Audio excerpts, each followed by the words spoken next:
जी हमारे पास law of math section इसकी सबसे पहले तो डिस्कवरी की बात करें तो इसको किसने डिस्कवर किया था? गोल्डबर्ग एंड पीवेज ने 1869 में। अब ये इसकी स्टेटमेंट की बात करें या डेफिनेशन की बात करें तो वो आपके पास क्या होती है कि जैसे देखें एक्टिव मैथ है। एक्टिव मैथ डायरेक्टली प्रोपोर्शनल होता है किसके? जितना सब्सटेंसेस रिएक्ट कर रहे होते हैं,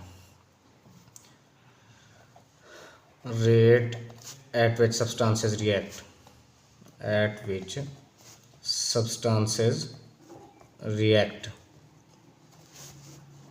तो ये उसके डायरेक्टली प्रोपोर्शनल होता है। यानी जितना एक्टिव मैथ ज़्यादा होगा उतना रेट ऑफ रिएक्शन भी क्या होगा? ज़्यादा होगा। जैसे यहाँ पे हमारे पास एक ग्लास है, ग्लास में ये पानी है, तो इसमें क्या है, इसकी जस्ट जो ऊपर वाली लेयर है ये इसका एक्टिव मैथ है, सिर्फ यही पार्टिसिपेट कर रही होती है। लेकिन एक सरफेस है, ये सरफेस पे पानी पड़ा है, तो ये इसका जितना भी सरफेस के ऊपर पानी पड़ा है ये सारा का सारा इसका एक्टिव मैथ है।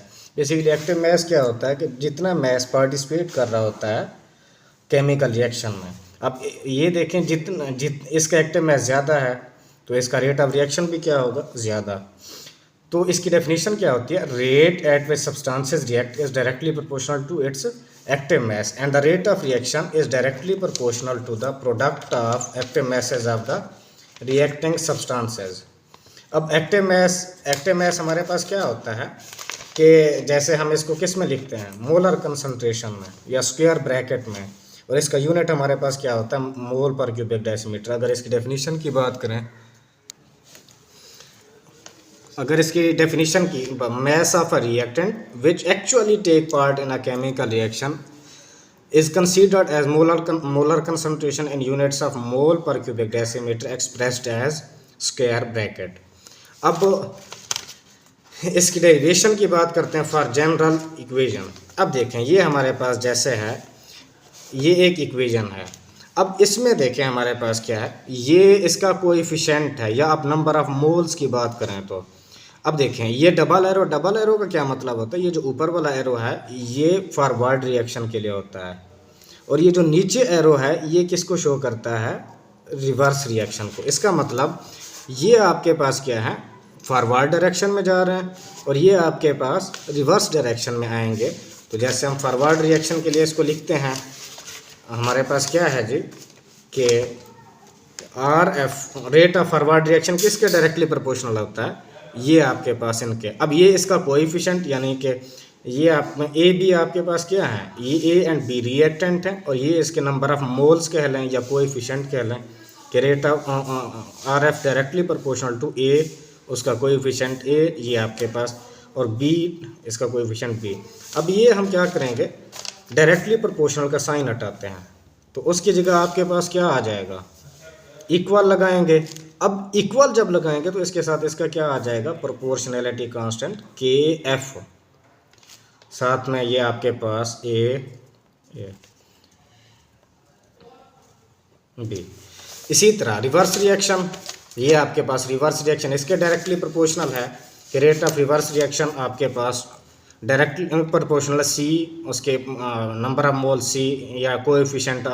अब ये डायरेक्टली प्रोपोर्शनल का साइन हटाएंगे तो इसकी जगह हम क्या लगाएंगे? इक्वल। यहाँ पे क्या आएगा? अब चूंकि रिवर्स रिएक्शन है तो यहाँ पे जो कोएफिशिएंट आएगा वो कांस्टेंट आएगा, वो KR आएगा, कि ये इसका कांस्टेंट है। अब यहाँ पे C और ये यहाँ पे D।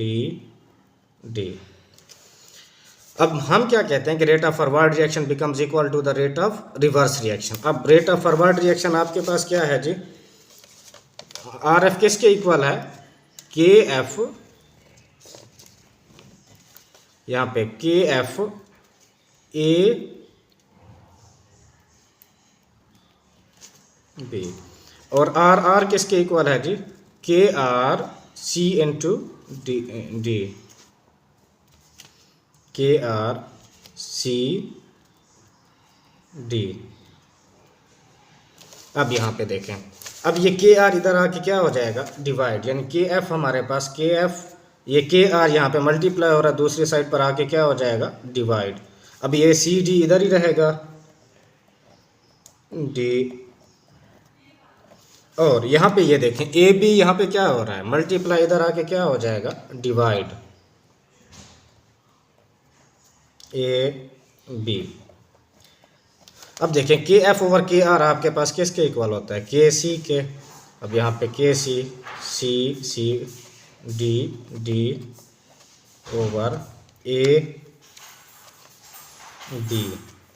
दूसरे अल्फाज में हम ये कह सकते हैं, ये हमारे पास क्या है, प्रोडक्ट, ये हमारे पास क्या है जी, प्रोडक्ट, और ये हमारे पास क्या है, रिएक्टेंट। यानी एरो के जो राइट साइड पे है वो प्रोडक्ट, और जो एरो के लेफ्ट साइड पर है वो क्या है, रिएक्टेंट। अब यहाँ पे ये प्रोडक्ट है तो हम क्या लिखेंगे, प्रोडक्ट की concentration raise to the power of coefficient over reactant की concentration raise to the power of coefficient.